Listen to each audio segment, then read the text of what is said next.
자, 본디오 빌라도에게 고난을 당하사. 예, 여러분 한 10여 년 전에 이 케냐에 거주하는 천주교 신자인 이 돌라 인디디스라는 이 변호사가 국제 사법재판소에 소송을 걸었습니다. 그 소송의 그 주인공은 2000년 전에 십자가형으로 돌아가신 예수 그리스도를 변호하기 위한 소송이었어요. 그러면 그 소송 내용이 무엇이었는가 이렇습니다. 2000년 전에 빌라도를 통해서 예수님이 받은 그 재판은 불법이다. 그래서 지금이라도 국제사법재판소가 2000년 전에 예수님에게 사형을 내린 그 재판에 대해서 그것은 불법이고 예수님은 무죄한 분이다라고 선고해 달라라고 그렇게 소송을 걸었어요. 재밌지요? 재밌어요. 그런데 아직까지 그 국제사법재판소의 답변은 없습니다. 없어요. 워낙 오래전의 일이고 거기에 대한 여러 가지 뭐 증거 자료 제출 이런 것들에 대해서 이 어려운 상황이기 때문에 거기에 대해서 우리가 뭐 이렇다 저렇다 할 말은 없다. 그래서 아직까지 거기에 대한 답변은 없어요. 여러분 이 돌라 인 디디스라는 이 변호사 그 사람이 주장했던 그 소송권은 빌라도에 의해서 받은 예수님의 재판은 불법이다. 예수님은 빌라도에게 억울한 재판을 받았었다. 그렇게 소송을 제기했어요. 여러분 우리 그 첫째하고 둘째가 아주 어렸을 무렵 저 강서구에 있는 아주 큰 대형 교회를 잠깐 저는 안 나갔지만 우리 가족들이 그 교회에 출석을 할 때가 있었습니다. 저 강서 사거리에 가면은 아주 큰 대형 교회가 있어요. 아마 이 고신측 교회인데 그런데 이 하루는 저도 이제 그 교회를 가서 예배를 드리려고 교회 버스를 기다렸다가 가족들과 함께 올라탔습니다. 그리고 이제 교회까지 한 15분 정도 이렇게 뭐 덜컹덜컹 거리면서 버스가 이제 이 교회를 향하여 가는데 운전기사 이 아저씨가 이 설교 방송 하나를 테이프로 틀었던 것 같습니다. 뭐 덜컹덜컹 거리는 그 버스 소리와 뭐 설교 방송 그 메시지가 제대로 귀에 들리겠습니까? 시끄러워서. 그래서 뭐 그냥 뭐 그런가 보다 하고 그렇게 버스를 타고 가는데 뭔가 조금 이 스쳐 지나가는 이 설교 내용들이 뭔가 좀 이상하다라는 이 직감을 좀 가졌어요. 그래서 그 시끄러운 버스 소리에도 그 설교 내용을 좀 귀를 쫑긋 세워서 좀 들어봤습니다. 들어봤더니 그 테이프에서 흘러나오는 그 이 어떤 분의 그 설교 내용 가운데 하나가 이런 내용이었습니다. 예수님은 대제사장들과 종교 지도자들의 탄압과 억압을 통해서 그들에 의해서 고난을 당하고 죽었지 빌라도에게 고난을 받아서 죽지 않았다라는 거예요. 고로 결론은 이겁니다. 빌라도에게 고난을 받지 않았기 때문에 사도신경은 잘못됐다라는 거예요. 그래서 우리는 더 이상 예배 시작 전에 사도들이 고백한 신앙을 고백하면 된다 안 된다? 안 된다라는 거예요. 회개망측하죠? 회개망측해요. 그래서 이거 뭐가 좀 이상한데 저 버스 기사 운전자 분이 아무래도 이 교회 분은 아닌 것 같은데 그래서 제가 사람들 다 내리고 나서 그 버스 기사분을 따로 불렀어요. 불러서 아저씨 정체가 뭡니까? 이 교회 출석하는 분입니까? 아니면은 다른 이단에 출석하는 분입니까? 대답을 안 해요. 그래서 제가 그 아저씨 그 명찰 이름표하고 버스 그 차량 번호를 볼펜으로 적은 다음에 사무실로 가서 그것을 보고를 했어요. 이번 좀 조사할 필요가 있다. 이 정통적인 교회 안에서 사도신경을 고백하는 것을 우리가 하나의 믿음의 이 표현으로 우리가 받아들이고 있는데 저분은 뭔가 잘못된 설교 방송을 언제부터 그렇게 계속 틀어서 성도들에게 그 설교를 주입시켰는지 모르겠지만 상당히 좀 주의가 필요하다. 저분뿐만 아니라 뭐 버스가 워낙 많으니까 그 버스를 운전하는 모든 운전기사들을 전수조사하고 그들 가운데 이 교회 설교가 아니라 다른 교회 잘 알 수 없는 무명의 교회에 그 설교를 틀은 운전기사가 있다고 한다면 당장 해고해야 되는 것이 맞다. 그래서 아마 전수조사가 들어갔을 것 같습니다. 여러분 오늘 좀 여러분들과 함께 오늘 본문에 기록되어져 있는 이 로마에서 파송된 본디오 빌라도에 대해서 좀 살펴볼까 생각을 합니다. 자, 여러분은 예수님을 신문했던 빌라도 총독에 대해 어떠한 생각을 하고 계십니까? 빌라도 총독.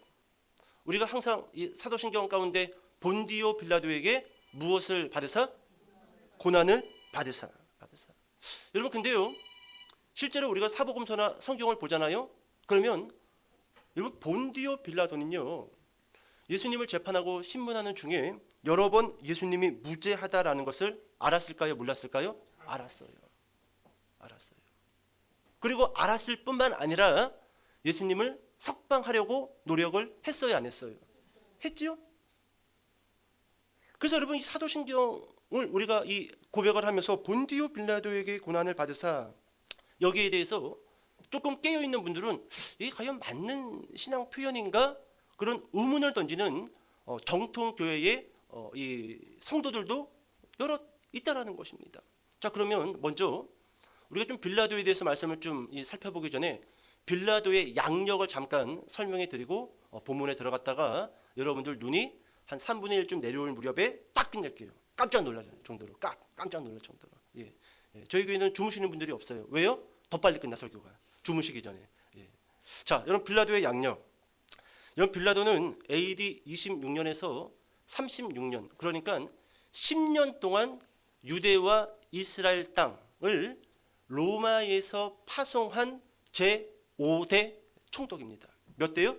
5대요. 그러니까 여러분 빌라도 앞에도요, 로마에서 파송했던 총독이 4명이나 더 있었다는 겁니다. 자, 그러면 여러분 이 빌라도 총독이 유대 땅에 파견되어서 했던 업무가 무엇일까요? 크게 몇 가지가 있는데, 첫 번째로는 법률이에요. 법률. 두 번째로는 치안. 세 번째로는 세금 징수. 마지막 네 번째로는 여러분 이 로마에서 파견된 이 총독이 이스라엘의 대제사장을 임명했습니다. 그러니까 예수님을 신문했던 대제사장 가야바도요, 실제로 로마에서 파견한 총독이 임명한 대제사장이라는 거예요. 그러니 친해요, 안 친해요? 친하지요. 다 정치였어요. 정치와 종교가 하나가 되어서 여러분 그들의 자리를 공고케 하려고 하는 목적만을 가지고 그렇게 그 자리에 앉아 있었다라는 것입니다. 여러분 유대인 역사가 요세푸스에 따르면요, 빌라도는 유대인들로부터 극심한 미움을 받았다라고 합니다. 우리도 그런 거 있잖아요. 어떤 나라의 어떤 장관직이나 대통령직이나 이렇게 딱 올라오면은 국민의 과반이 극심히 싫어하는 그런 사람들도 한 번씩 등장합니다. 과반을 넘겼다라는 것은 위험하지요. 보통 30% 정도는 미워합니다. 자기가 지지하는 당이 있고 본인이 지지하는 사람이 줄기차게 있기 때문에 30% 정도는 좋아하지 않아요. 그런데 30%를 넘어서 40%를 넘어갔다라고 하면요, 빨간불이에요. 빨간불입니다. 그런데 여러분 이 본디오 빌라도는요, 한 90% 이상, 그러니까 종교 지도자들과 유대 땅의 1%의 그 높은 직에 있었던 사람들을 제외하고 대부분의 모든 유대인들은 본디오 빌라도를 미워하는 정도가 아니라 극심히 싫어하고 미워했다라는 거예요. 그럼 그 이유가 있겠죠? 이유가 몇 가지가 있습니다. 왜 본디오 빌라도를 그렇게 극심하게 싫어하고 미워했는가? 첫 번째, 이런 본디오 빌라도는요, 좀 똘끼가 있어요. 똘끼가 있습니다. 이전의 총독들은요, 로마로부터 어떤 나라에 파견이 되면은요, 그 민족들과 잘 동화가 돼서 그 민족들이 행복하고 그리고 좋아하게끔 정책을 좀 이렇게 좀 유화시켜서 그렇게 추진을 했지만 본디오 빌라도는 그러지 않았습니다. 본인이 하고 싶은 대로. 그래서 민족을 바라보지 않고 로마의 황제를 중심으로 정책을 밀어붙였던 사람이에요. 그래서 첫 번째, 왜 유대인들이 그렇게 본디오 빌라도를 싫어했는가? 여러분 이 사람은요, 그 유대인들이 사용하는 화폐에 여러분 로마가 숭배했던 여러 가지 우상들을 새겨서 그것을 사용하도록 화폐를 주주합니다. 주주예요. 싫어하겠죠? 싫어하죠. 우리야 화폐에 무슨 그림이 그려져 있던 그게 무슨 상관이야? 학이 있던 세종대왕이 있던 이토 일본에 그 사람이 있던 무슨 상관이야? 우리는 그냥 돈이나 많았으면 좋겠다 이런 생각하지만 유대인들은 그렇지 않았어요. 유대인들은. 두 번째, 왜 싫어했는가? 여러분 이 사람은요, 로마 황제의 조각들을요 유대 땅 안으로 끌고 들어옵니다. 이전 총독들은 그런 짓거리를 안 했어요. 안 했습니다. 유대인들이 반란을 일으키면은 본인이 총독으로서 제대로 업무 처리를 하지 못한다라고 로마에 보고가 되기 때문에 소환이 될 수가 있어요. 야, 너 내가 파견했더니 왜 그렇게 일을 못해? 왜 이렇게 사람들이 맨날 쿠데타 일으키고 반란 일으키는 거야? 너 어떻게 정치를 하는 거야? 너 도대체 행정 절차를 어떻게 처리하는 거야? 소환된단 말이에요. 근데 빌라도는 반대로 생각했어요. 로마 황제의 그 조각상들을 예루살렘 안에, 이스라엘 땅 안에 많이 세워두면은 로마 황제가 좋아할 것이다라고 생각을 해서 그렇게 여기저기 심지어 성전 안에도 로마 황제의 조각상들을 세워놨다라는 거예요. 자, 세 번째.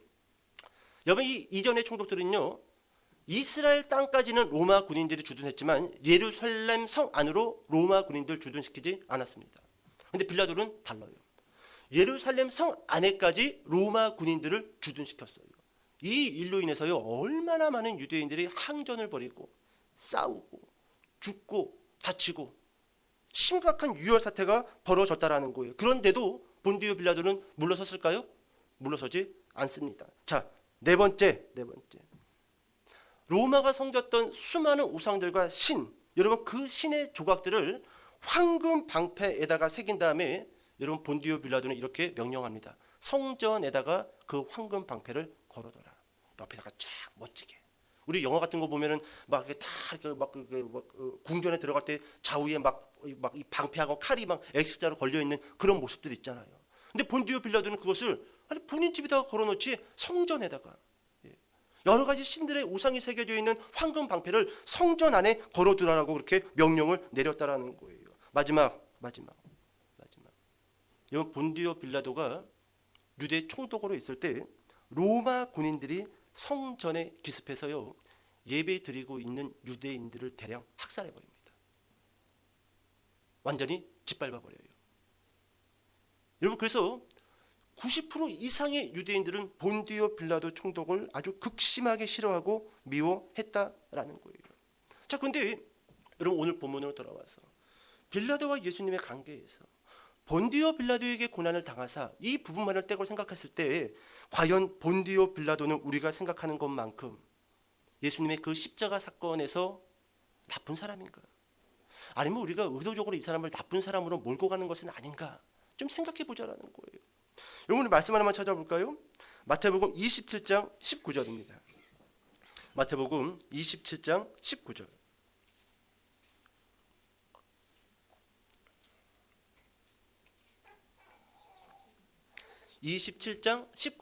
자, 시작. 총독이 재판석에 앉았을 때에 그의 아내가 사람을 보내어 이르되 저 옳은 사람에게 아무 상관도 하지 마옵소서. 오늘 꿈에 내가 그 사람으로 인하여 애를 많이 태웠나이다 하더라. 이런 빌라도 아내에 대해서 마태복음은 기록되어져 있습니다. 그런데 이 아내가 총독에게 찾아와서 뭐라고 이야기하지요? 저 옳은 사람에게 아무 상관도 하지 마옵소서. 그래서 여러분 빌라도는요 아내의 말을 따르려고 노력합니다. 따르려고 노력해요. 빌라도의 아내가 꿈을 꿨는데 예수로 인해서 꿈에 뒤숭숭했어. 너무 힘들었어.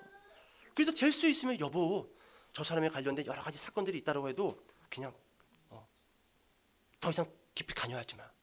뭔가 좀 조짐이 안 좋아. 그래서 여러분 빌라도는 아내의 말을 들었어요. 우리 말씀 하나 더 찾아볼까요? 요한복음 19장 4절. 요한복음 19장 4절.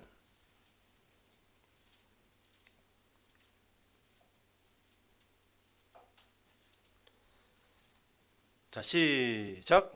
빌라도가 다시 밖에 나가 말하되 보라 이 사람을 데리고 너희에게 나오나니 이는 내가 그에게서 아무 죄도 찾지 못한 것을 너희로 알게 하려 함이로다 하더라. 여러분 이번에는 빌라도에 대해서 요한 저자는 기록하고 있습니다. 그런데 이렇게 이야기하죠. 빌라도가 이는 내가 그에게서 죄를 찾았다? 못 찾았다. 아무 죄도 찾지 못한 것을 너희로 알게 하려 함이로라 하더라. 이런 빌라도는요 아내의 말을 들었어요. 그리고 본인의 신문에서 쭉 법률적으로 검토해 봤더니 예수가 죄가 있어요 없어요? 없습니다. 그래서 여러분 사람들이 쭉 그 모여 있는 그 뜰에 나가서 이 사람은 죄가 없습니다. 제가 법률적으로나 여러 가지 따져봤더니 이 사람은 무지합니다. 지금 이런 빌라도의 태도에 대해서 요한복음 19장 4절에 말씀해주고 있다라는 거예요. 그러면 빌라도가 여러 가지 정치적인 거나 행정적으로 유대인들에게 미움을 샀다 할지라도 예수님과의 직접적인 이 십자가 사건을 놓고 봤을 때 과연 빌라도는 나쁜 사람이냐라는 거예요.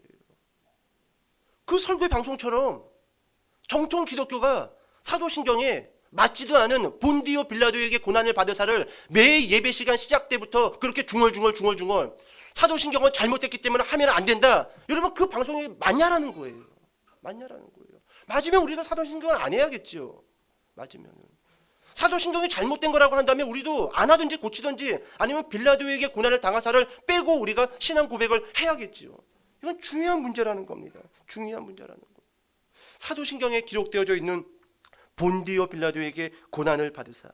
여러분 이 기록과 이 표현이 혹시 너무 지나친 표현 같지 않냐라는 거예요. 오늘 본문으로 돌아왔어. 여러분 마가복음 이 15장 15절에서 마가는 빌립보에 대해서 이렇게 이야기하고 있습니다. 우리 15절 우리 큰 목소리로 읽어보도록 하겠습니다. 자 시작.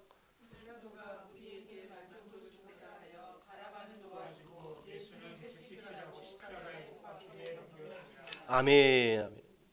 이런 마가는요 빌라도에 대해서 이렇게 소개하고 있습니다. 빌라도가 우리에게 무엇을 주고자 하여? 만족을 주고자 하여.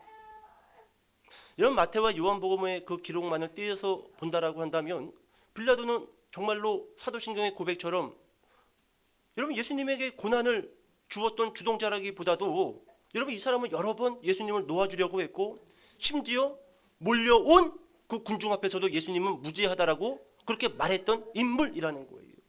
그런데 여러분 이 마가의 기록은 우리에게 중요한 포인트 하나를 이야기하고 있다는 거예요. 우리에게 무엇을 주고자 하여? 만족을 주고자 하여. 여러분 이 만족을 주고자 하여라는 이 표현은요 이꼬로 이런 표현입니다. 본디오 빌라도의 정치 생명을 길게 하려고 하여. 이 표현이에요. 무엇을 길게 하려고? 정치 생명을 길게 하려고 하여 바라바는 놓아주고 예수는 어디에 넘겨줬다? 십자가에 못 박게 넘겨줬다라는 거예요. 여러분 조금 전에도 제가 설명드렸죠. 본디오 빌라도는요 본인이 세웠던 정치적 생각과 그 계획을요 민심 때문에 틀은 적이 한 번도 없습니다. 없어요. 우리가 속으면 안 돼요. 여러분 조금 전에 마태복음과 요한복음만을 띄어서 보면은요 꼭 본디오 빌라도가 뭐 민심 때문에 뭐 좀 움직이는 것 같고 그렇지만 여러분 실제로 본디오 빌라도는요 민심이 아니에요. 그 전에 자기만의 정치 생명을 길고자 하는 계획을 세웠던 사람이라는 거예요. 그것이 백성들의 그 민심과 섞여서 민심 때문에 움직였구나. 백성들이 소리를 지르니까 그 소리에 본인의 의지를 꺾어서 예수님을 십자가에 넘겨줬구나라고 보일 수 있지만 아니에요. 아니에요. 만족을 주고자 하여 정치 생명을 길게 하려고 하여. 설교 마칩시다. 빨리 끝나죠? 더울수록 빨리 끝내야 돼요. 저도 멍 때리고 여러분들도 멍 때리고. 자 그렇다면 이런 본디오 빌라도는 정치 생명을 길게 하려고 하여 예수님을 십자가에 넘겨줍니다. 그러면 과연 본디오 빌라도의 그 정치 생명이 길었는가? 그렇지 않아요. 아까 전에 본디오 빌라도가 유대 총독으로 몇 년부터 몇 년까지 있었다고 말씀드렸죠? 26년에서 36년. 몇 년이에요? 10년. 왜 36년일까요? 이런 본디오 빌라도는요 그리 심산에 모여 있었던 사마리아 사람들을 대학살해 버립니다. 그리고 이 일로 반란이 일어나요. 그리고 그 사건으로 인해서 로마 황제가 본디오 빌라도를 파직시키고 로마로 송환시킵니다. 안타깝죠? 본인은 본인의 정치 생명을 길게 하려고 예수를 십자가에 넘겨줬지만 그의 폭정과도 같은 그 정치 행위를 잠재우지는 못했던 거예요. 자 결국 여러분 이 요세푸스의 역사 기록에 보면은요 본디오 빌라도는 오래 살지 못하고 로마로 송환됐다가 잠시 후 자살로 생을 마쳤다라고 역사는 기록하고 있습니다. 있어요. 이제 설교를 마치겠습니다. 여러분 제가 중학교 시절 때 친구 몇 명하고 저기 이 한강대교를 건너 용산을 가려고 했어요. 근데 이 한강대교를 건너가다 보면 중간에 밤섬이 하나가 있습니다. 그리고 그 밤섬을 지나서 용산으로 진입해요. 근데 옛날에 그 밤섬에 아무것도 없었어요. 그냥 이 무허가 그런 천막 같은 거 큰 게 몇 개가 쳐져 있었는데 거기에 이렇게 이 천막 이렇게 치고 보면은 안에 뭐 이 환타 음료수, 콜라, 칠성 사이다 이런 음료수를 거기다가 잠깐 이 보관해뒀던 창고가 그 밤섬 한켠에 있었어요. 그러니까 친구들과 함께 사당동에서 거기까지 걸어왔으니 목이 갈증이 나겠지요? 이런 여름에 그때가 여름방학 때 그렇게 걸어갔으니까 한 3시간 걸려가지고 그때는 걸었어요. 어디 뭐 PC방이 있습니까? 지금처럼 뭐 이렇게 뭐 목거리가 흔한 그런 시절도 아니고 친구들 만났다고 하면은 일단은 누구 하나 쓰러질 때까지 한번 걸어보자. 걷는 거예요. 계속 걷습니다. 뭐 서울역까지도 걸어갔다 오고 뭐 아현동까지도 걸어갔다 오고 제가 가장 많이 걸었을 때가요. 왕복 16시간까지 걸어갔어요. 뭐 그렇게 많이 걸었던 시절이기 때문에 군대 가도 보통 그 시절 남자들은 힘든 걸 모릅니다. 왜요? 눈만 때문에 친구들 모여서 그냥 걸어갑니다. 계속 어딘가를 향하여 걸어가요. 그래 걸어가다가 용산 그 앞에 밤섬에서 음료수 몇 병을 제 친구 이름이 병삼이에요. 예. 그래서 제가 항상 너는 왜 이름이 병삼이냐라고 그 친구를 놀렸는데 얘가 조금 대범합니다. 대범해요. 그래서 나하고 내 친구들로 하여금 먼저 잠깐 여기 있으라고 해놓고 본인이 그 천막 안으로 들어가서 음료수 몇 병을 들고 온 거예요. 그래서 우리 하나씩 다 따가지고 한 병씩 마셨죠.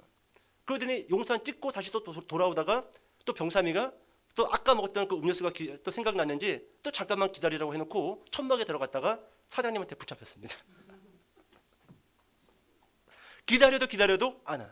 나중에 보니까 웬 아저씨한테 머리끄댕이 잡힌 채 사무실로 끌려가는 병삼이를 마지막으로 봤어요. 그래서 병삼인가 이름이. 저하고 친구들은 이 겁이 나서 이 노량진 쪽으로 넘어왔어요. 그리고 그 산 언덕배기에 한 100여 년 된 교회가 있거든요. 그 교회까지 올라가서 계속 그 밤섬을 내려다봤어요. 병삼이가 언제 풀려나. 1시간을 기다리고 2시간을 기다려도 사무실에서 병삼이가 안 나옵니다. 자, 결국 집으로 돌아갔고 방학은 끝났고 학교에서 이제 병삼이를 만났어요. 그날의 일에 대해서 물어봤죠. 어떻게 됐냐? 너 끌려가는 것까지 내가 봤는데 그 이후로 네가 어떻게 된지 많이 궁금했다. 자, 그러자 병삼이가 이렇게 이야기합니다. 저녁 늦은 시간까지 거기에 사무실에 붙잡혀 있었대요. 그리고 늦은 시간에 일 끝나고 어머니가 와서 지금까지 도난당한 모든 음료수값 15만 원을 지불하고 그리고 풀려났다고 합니다. 풀려났다고. 여러분 그 당시에 15만 원 작은 돈 아닙니다. 그런데 지금까지 도난당한 모든 음료수 값을 그 어머니가 지불해주고 풀려났대요. 음료수를 훔쳐먹은 거는 병삼이에요, 병삼이 어머니예요. 근데 왜 어머니가 와서 돈을 지불하고 죄송하다 굽신굽신거리고 했을까요? 병삼이 어머니는 책임자예요. 어머니이기 때문에. 본디오 빌라도에게 고난을 받으사. 여러분 이 표현이 사도신경 안에 왜 들어갔느냐? 여러분 로마 총독은 책임자예요. 유대인들은요 스스로 사형을 언도하고 사형을 집행할 수 없습니다. 오직 로마 총독의 허락이 떨어져야지만 사형을 언도하고 사형을 집행할 수 있었다는 거예요. 그러면 여러분 예수님께서 십자가에서 못 박히시고 그렇게 사형을 받았을 때 그 책임은 누구에게 있는 거예요? 본디오 빌라도 맞죠? 비록 여러분 대제사장들과 종교 지도자들이 소리를 지르고 군중 심리를 이용해서 자극을 줬다 할지라도요 최종적으로 거기에 사인을 하고 승인을 하고 망치 3번을 꽝꽝꽝 때릴 수 있는 그 책임자는 본디오 빌라도에게 있었다는 거예요. 그래서 여러분 사도 때부터 고백했던 그 신앙 고백에 바로 이 표현이 들어간 거예요. 본디오 빌라도에게 고난을 당하사. 그러면 여러분 그 이단들의 표현인 것처럼 본디오 빌라도는 아무 죄가 없는데 왜 여기다 이름 집어넣느냐? 그럼 여기다 누구 이름을 집어넣느냐? 대제사장들 70인 그 공회의 이름을 다 집어넣어놓고 사도신경이요 한 1시간에 외워야 돼요. 이 대목에서. 아니에요. 책임자 한 사람. 병삼이가 음료수를 여기저기서 많이 훔쳐 먹어도요 뭐 이 사람 저 사람 올 필요 없습니다. 어머니 아니면 아버지가 와가지고요, 지불하고 죄송합니다 하고 그리고 데려오면 끝나는 거예요. 책임자이기 때문에 그렇다라는 거예요. 여러분, 사도신경은 주기도문처럼 절대적 위치는 아닙니다.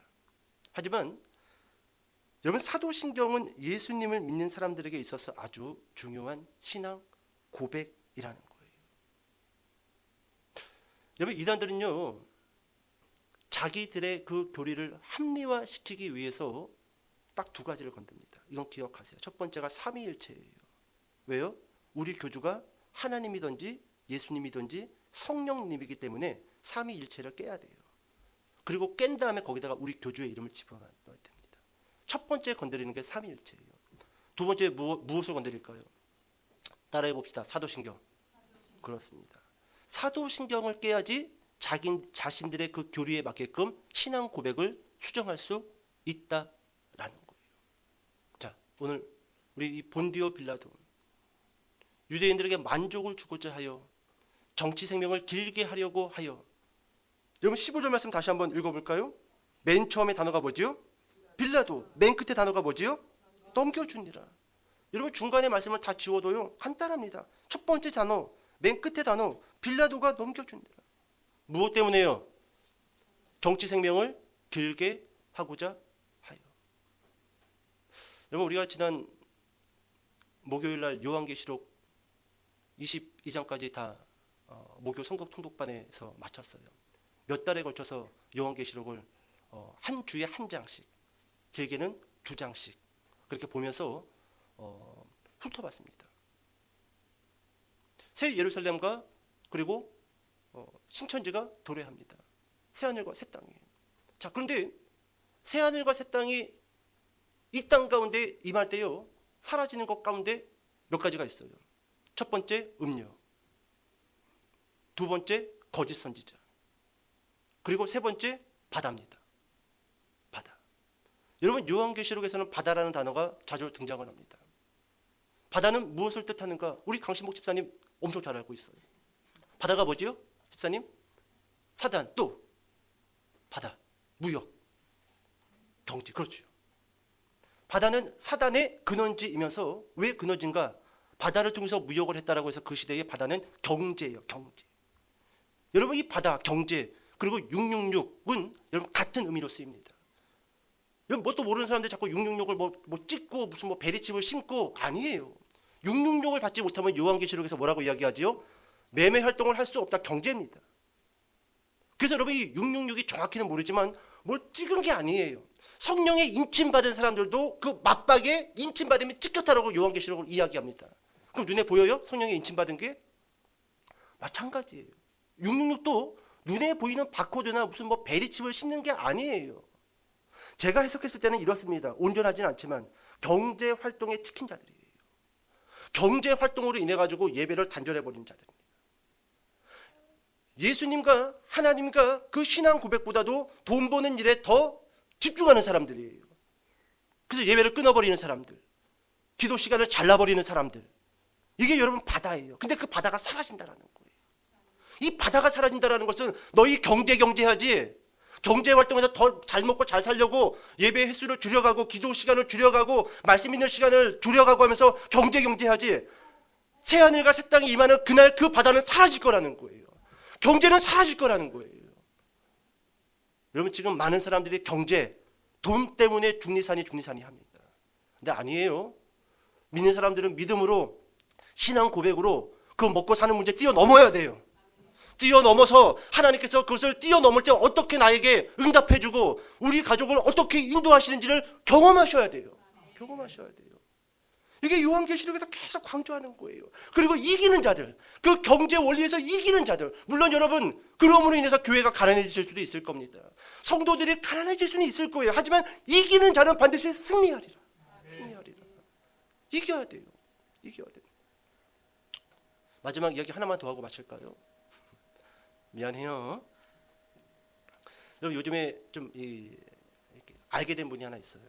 알게 된 분이. 이 부부는 저기 이 연세중앙교회에 한 10여 전부터 출석하는 부부입니다. 이 남자분이 이 택배 일을 오래 했어요. 한 10여 년 정도 했습니다. 근데 이제 이분이 그런 얘기를 합니다. 어려웠다라는 거, 힘들고. 그런데 본인이 쭉 이렇게 물품을 전달해주고 가져오고 하는 한 의류 업체가 있었다라는 거예요. 클리프라고. 뭐 클리프라는 뭐 옷가게가 있는지 없는지 저는 잘 모르겠지만, 그런데 몇 년 전에 기가 막힌 일이 일어났다는 거예요. 본인하고 본인 와이프하고 힘들게 살고 어렵게 살지만 최대한 모든 예배를 드리려고 수고하고 노력하고 애를 썼대요. 그 신앙을 지키려고, 믿음을 지키려고. 그런데 하나님께서 어떻게 문을 여셨냐면은 저 가산 디지털 단지에 그 클리프라는 본사 옷가게가 있나 봐요. 거기를 본인이 종종 왔다 갔다 했는데 그렇게 왔다 갔다 하면서 좀 관계자들하고 좀 친해졌겠지요? 그런데 어느 날 본인도 뒷목 잡고 쓰러질 뻔했대요. 지금부터 우리 회사에 이 옷가게 회사가 작은 회사가 아니에요. 요즘 한참 홈쇼핑에도 매일같이 나오는 옷가게입니다. 당신한테 모든 이 물품을 다 밀어주겠습니다. 다 밀어주겠습니다. 이게 무슨 말인지 모르죠? 5천 개면 5천 개 건건이 다 나한테 수당이 떨어지고 물건이 나가는 거예요. 보통 여러분 기업들이요, 개인하고 그런 계약 잘 하지 않습니다. 근데 개인하고 한 거예요. 개인하고.